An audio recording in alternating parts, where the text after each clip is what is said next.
All right, Richmond Tassel back with you, getting right back into it. Week 15, Sunday games here. Next up, we have the Houston Texans at 6-7. They're traveling to Indianapolis to play the Colts, who are also 6-7. Both teams on top of the AFC South. Injuries for the visiting Texans: Brian Hoyer, their quarterback, is out. T.J. Yates will get the start.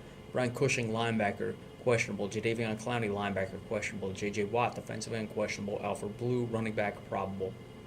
For the Colts, Andrew Luck, their quarterback, is out. Matt Hasselbeck, their backup quarterback, is probable. Joel Freeman, their linebacker, is probable. And Dante Moncrief, the wide receiver, is questionable. Now, obviously, there's a lot riding on this game. Both teams are tied on top of the AFC South, as we just said. So the winner is going to be in the driver's seat after this. The loser is really going to have some problems. Texans are without Brian Hoyer, and Brian Hoyer has not been that effective to begin with.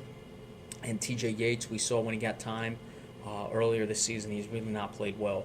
And the Texans got waxed by the Patriots the other night in Foxborough. So I'm not expecting much from them in this game, and I think the Colts are just too desperate. They're too good of a team, and I picked them to go to the AFC Championship game. So maybe I'm just riding my luck here because I don't have a choice, and I'm on the bandwagon and can't get off. But we'll see how this goes. I'm expecting the Colts to win this game. I think it'll be close. I also look at the injuries on the defensive side of the ball to Houston.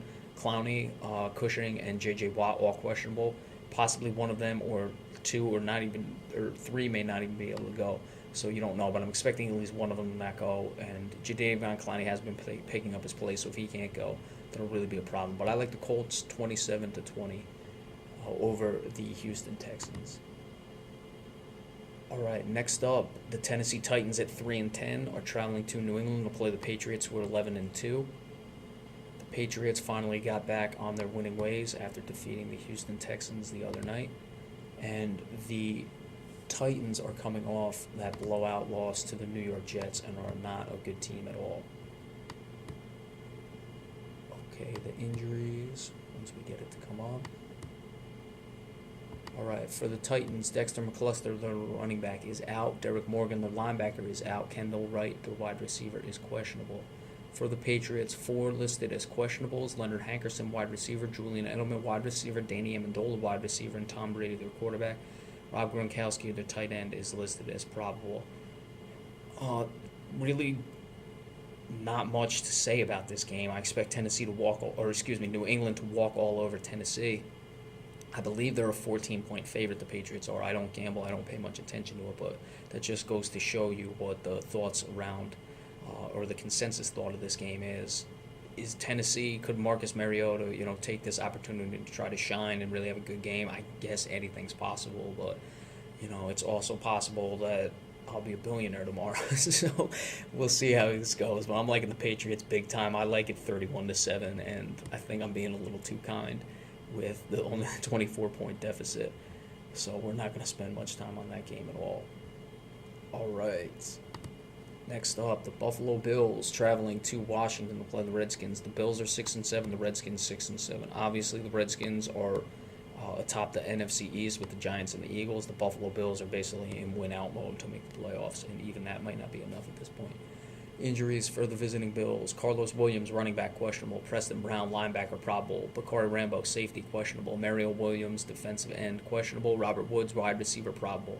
For the Redskins, Derek Carrier, tight end, is on injury reserve. Andre Roberts, wide receiver, is out. Keenan Robinson, linebacker, questionable. Chris Thompson, running back, questionable. Deshaun Jackson, wide receiver, is probable. Now, the Washington Redskins are 5-2 at home. They did lose their last home game. It was the Monday Night Football game against the Cowboys, but then they went on the road and won a game against Chicago. So could things be turning in that regard? We will have to see. You would expect that the road woes are turning around. Are they going to continue to keep it up at home, though? Buffalo is desperate. They let one slip away against the Philadelphia Eagles. As good as Tyrod Taylor has been this year, 18 touchdowns to 5 interceptions, I think his game has been slipping just a bit. But he's certainly played well enough to guide this team, and we're going to see if Sammy Watkins can really finally get it going. Only 39 receptions for 716 yards and 7 touchdowns. They're going to need a lot more from him. LaShawn McCoy has been good this year, well over 4 yards per carry, but only 3 touchdowns. Buffalo is struggling to find the end zone. Washington is really not having that trouble much this year. So it's going to be very interesting to see what happens, how Kirk Cousins handles that Buffalo defense. Buffalo is in dire straits right now. They're in the money for nothing mode. Hopefully some of you know what that means. And Washington, even if they lose, they're still right there. They can just win the next 2 games, and they're almost certainly going to win that division. So is Washington going to come out with that sense of urgency? I think they will, but it's going to be after Buffalo hits them in the mouth early on in this game. And I like Buffalo to hold on to a lead, get out probably to like a 10-0 lead, something like that, and then hold on to win.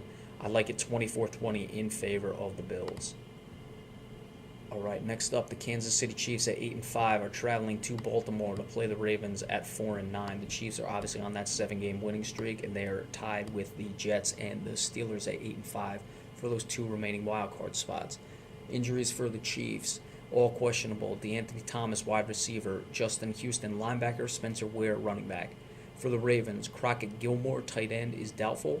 Marlon Brown, wide receiver, is questionable, and Matt Schaub, their quarterback, is probable. Kansas City's won 7 straight games. You would expect they'd be due for a loss at some point. This is certainly a dangerous game. They're traveling, granted, west to east because they are the AFC West. Missouri is not too far west, though. But it's still, that travel could be difficult for them. Baltimore, a proud team. They certainly have struggled this year. They're without Joe Flacco. Will they find a way to get it done? If Matt Schaub starts, you wouldn't expect it. But I just like Baltimore in this game for some reason. I think the law of averages are going to catch up to Kansas City, and they're going to be kicking themselves for losing this game at the end of the year. I like Baltimore to pull the upset, 20-17. But I think Alex Smith is going to have another good game. He's really been efficient this year, so you got to give Alex Smith a lot of credit for what he's doing. All right, next up, the Cleveland Browns at 3-10 are traveling to Seattle to play the Seahawks. The Seahawks are on a 4-game winning streak. They are playing very well. And if I had to choose a team who I'd say was going to come out of the NFC to represent them in the Super Bowl, it would be the Seahawks right now. They are obviously tied with the Minnesota Vikings at 8-5 for those 2 wildcard spots, and are 3 games back of the division lead, which is almost unobtainable for them to catch at this point because there's only 3 games remaining. All right, injuries for the Browns. Joe Hayden, cornerback, out. Brian Hartline, wide receiver, is on injury reserve. Andrew Hawkins, wide receiver, questionable. Travis Coons, their kicker, is questionable.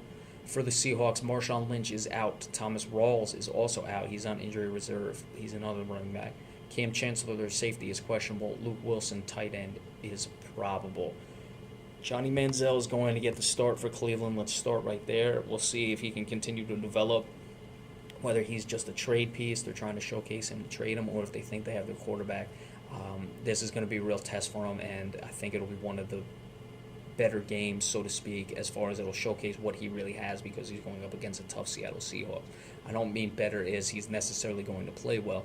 It's better for him is that it's either going to be he plays well and shows he can handle the NFL, or he plays poorly and does not. Now, the injuries to the running backs for Seattle is a bit interesting. They did re-sign Christian Michael this week to fill the void. Russell Wilson, I expect him to run the ball a lot and look for a lot of short passes by Seattle. This would be a dangerous game for Seattle if they were playing a better team without those running backs and a guy coming back into the offense. However, Cleveland is not any team. They're a really bad team, and that's why I expect Seattle to still get the win. It'll probably be a bit closer because of the running back injuries, but Seattle is still going to come away with the win in this game at home, and I like it to be 30-17 in favor of the Seattle Seahawks. All right, so we will take another break right here, and then we are going to come